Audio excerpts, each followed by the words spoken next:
Zee 24 तास एक पाऊल पुढे। मान्सून तोंडावर येऊन ठेपलाय, मात्र कोकणाचा काही भाग वगळता अजूनही महाराष्ट्र तहानलेलाच आहे। जून महिन्यात सुद्धा पाण्यासाठी वणवण सुरू आहे।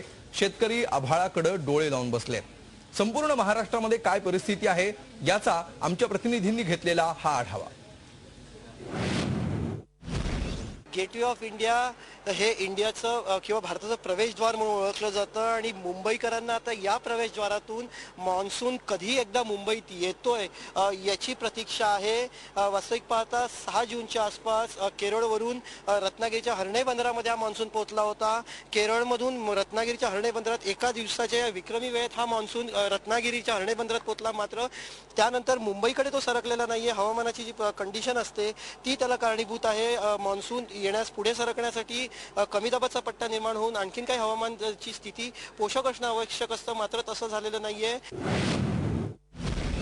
मे महिना संपला की सर्वच नागरिक पावसाची वाट बघत असतात, परंतु जेव्हा हवामान खात्याने सांगितलं आहे की 6 ते 7 दिवस अजून पाऊस येणार नाहीये, पाऊस हजेरी लावणार नाहीये, तेव्हा मात्र ठाणेकर एकदम चिंतेत पडलेले आहेत। तुम्ही बघू शकता, आपण तळापाईला उभे आहोत। ही तळापाई नेहमी गजबजलेली असते, परंतु या उन्हामुळे ही तळापाई पूर्ण शांत झालेली आहे।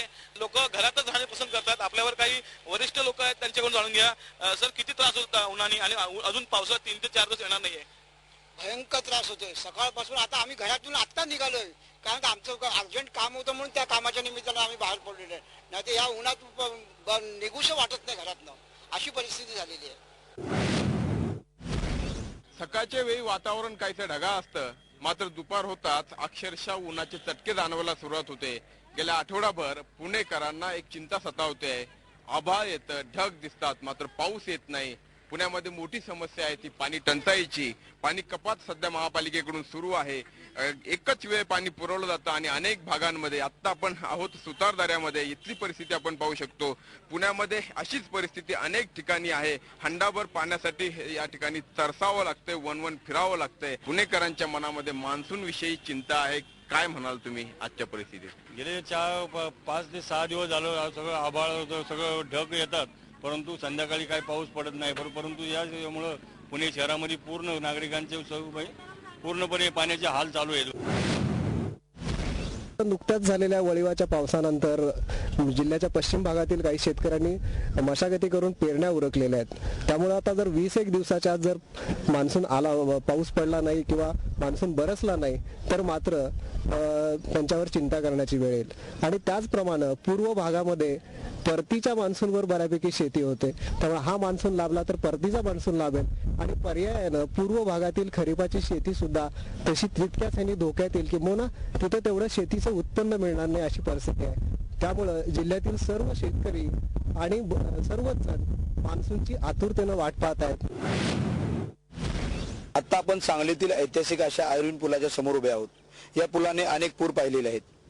2005 पासून तर दरवर्षी या ठिकाणी पुराची परिस्थिती निर्माण होते। सांगली जिल्ह्यात तर दरवेळी 2 वेगवेगळी चित्र बघायला मिळतात। पश्चिम भागामध्ये पुराचा फटका बसतो, तर पूर्व भागामध्ये दुष्काळाच्या झळा शेतकऱ्यांना सहन कराव्या लागतात। यंदा सुद्धा सांगली जिल्ह्यातील 4 तालुक्यामध्ये मोठ्या प्रमाणात दुष्काळ पडला आणि पिण्याची आणि शेतीची पाण्याची टंचाई निर्माण झाली। आता तर जूनचा पहिला आठवडा संपला तरी सुद्धा सांगली जिल्ह्यामध्ये पावसानं हजेरी दिली नाही। त्यामुळे पश्चिम भागातील खरीपाचा हंगाम लांबणीवर जाण्याची शक्यता निर्माण झाली आहे। तर दुसरीकडे पूर्व भागातील शेतकरी अजून सुद्धा पिण्याच्या पाण्याच्या साठी वाट बघत आहेत। पाऊस येतो म्हणून हुलकावणी देऊ लागलाय, त्यामुळे शेतकरी आता पावसाच्या आशेवर आहे। काही शेतांमध्ये पेरण्या केलेल्या आहेत, तर काही शेतं पेरणीयोग्य बनवलेले आहेत, मात्र पाऊस न पडल्यामुळे या पेरण्या लांबतायत। शेतकरी काही आपल्या सोबत आहेत, त्यांच्याकडून जाणून घेऊया की कशा प्रकारे पाऊस न आल्यामुळे त्यांची परिस्थिती झालेली आहे, काय सध्या शेतांची अवस्था आहे, कशा प्रकारे पुढची नीती असणार आहे। मध्ये 4 दिवस पाऊस पडल्यासारखं वाटलं, त्याच्यामुळे रानं तयार केली, पण पावसानं हुलकाने दिली आणि त्याच्यामुळे पेरणी थांबलेली आहे। मान्सून पूर्व पावसानं नाशिकमध्ये दमदार हजेरी लावल्यानंतर शेतकरी राजाच्या आशा पल्लवित झाल्या होत्या। 8 दिवसानंतर पुन्हा मान्सून वेळेत दाखल होणार असा अंदाजही हवामान खात्यानं व्यक्त केला होता. मात्र अद्यापही पावसानं हुलकावणी दिलेली आहे. नाशिकमध्ये अद्यापही शेतकरी राजा मान्सूनची प्रतीक्षा करतोय.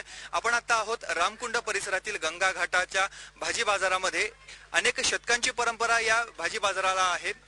इथे वैशिष्ट्य असं आहे की इथे शेतकरी राजा स्वतः धान्य पिकवतो आणि तो या भाजी बाजारामध्ये विक्रीला घेऊन येतो. परंतु आता शेतकरी चिंतातूर आहेत. ग्राहक वर्गालाही पुढच्या काळामध्ये महागड्या भाज्या ह्या विकत घ्याव्या लागणार असं चित्र सध्या तरी दिसतंय. परंतु आज तरी पाऊस वेळेवर येईल एवढीच अपेक्षा बाळगून शेतकरी आणि नाशिककर आहेत. व्हिडिओ जर्नलिस्ट सोनू भिडेसह मुकुल कुलकर्णी, झी 24 तास, नाशिक. झी 24 तास, एक पाऊल पुढे.